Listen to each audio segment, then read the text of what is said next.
Hello one and all, this is Soulful Lordy, James Bullock here with another video game first impressions. This time, Shadow of the Colossus on the PlayStation 4, the remaster, actually the remake. See, those are two different things. You'll get it eventually. The fact of the matter is that I am a big fan of this game.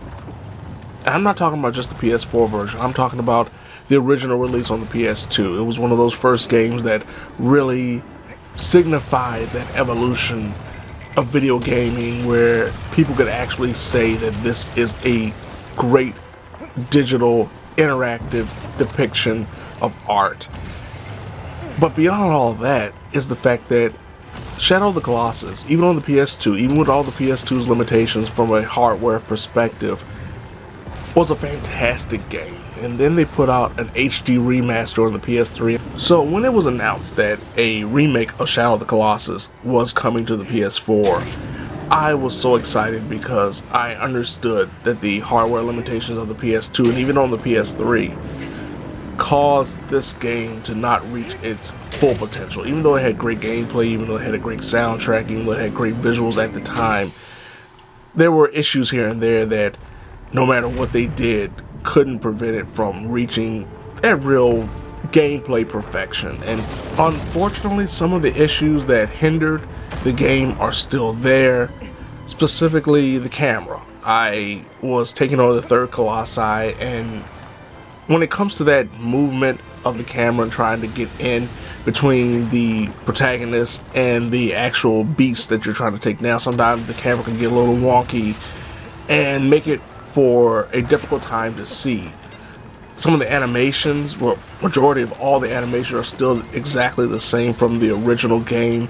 So when it comes to handling the beast, when it comes to riding and climbing, and especially in correlation with the camera, there can be problems here and there. But beyond that, everything else is great. This is a perfect example of a remake done right, because not only is the story still magnificent that I've experienced thus far, and I've heard that it's pretty much word for word, minute for minute, the exact same story. There's no additions or subtractions.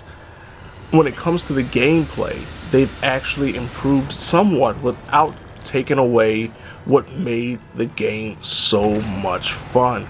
One of the biggest changes is the control scheme. The modern control scheme switches the R1 button when you grab onto things with your protagonist Wanderer to the R2 button. And of course you can actually switch back from classic to modern, whatever feels comfortable for you. They have both options, which I think is magnificent.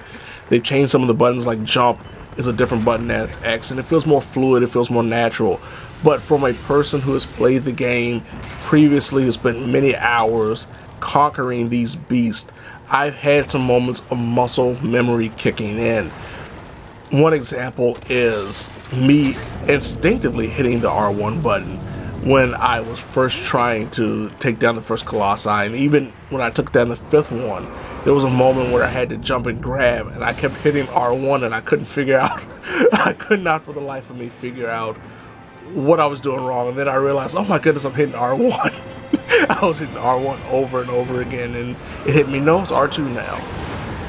One of the biggest benefits to me when it comes to the actual graphics overlay beyond the scope of the beast, beyond the scope of the Colossi, beyond the scope of the characters, is the world, just how magnificent it looks now. And when you compare it to some of the other games that have come out, especially in these past generations, that the map is so large. Back when Shadow of the Colossus came out in 2005, the map felt like it was huge. It doesn't even feel that big anymore, but it still feels so varied and grandiose and even more spectacularly beautiful. One of the biggest advantages when it comes to this graphics update is being able to see a lot of the special items, the lizards that you can shoot and collect the tails to help your grip and your health, the fruits that are hanging from the trees. These graphical updates make collectibles a lot easier to find, which makes the game a lot better as an overall experience. You have the stellar gameplay that made the game great back in 2005, improved upon with a brand new control scheme that doesn't change everything, but makes the experience a lot easier to handle. You have a story that has not been tampered with, and of course, most importantly when it comes to this HD remake, better graphics that are on par with anything that you would have imagined seeing. I cannot get over just how beautiful the bridge between the temple sanctuary that you start off in and the second Colossi was, that it was so awe-inspiring just going through that bridge one more time in comparison to how awe-inspiring it was experiencing it on the PS2 in 2005. And of course, you have the grandiose scale of the Colossi that is just unmatched, unreal, unprecedented even to this day. It just makes it even more profound as to why this game looks, plays, and feels like a true, genuine, one-of-a-kind experience. If you've never played Shadow of the Colossus before and you have a PS4, this is your opportunity to try out, to me, one of the greatest video games of all time. So there you have it.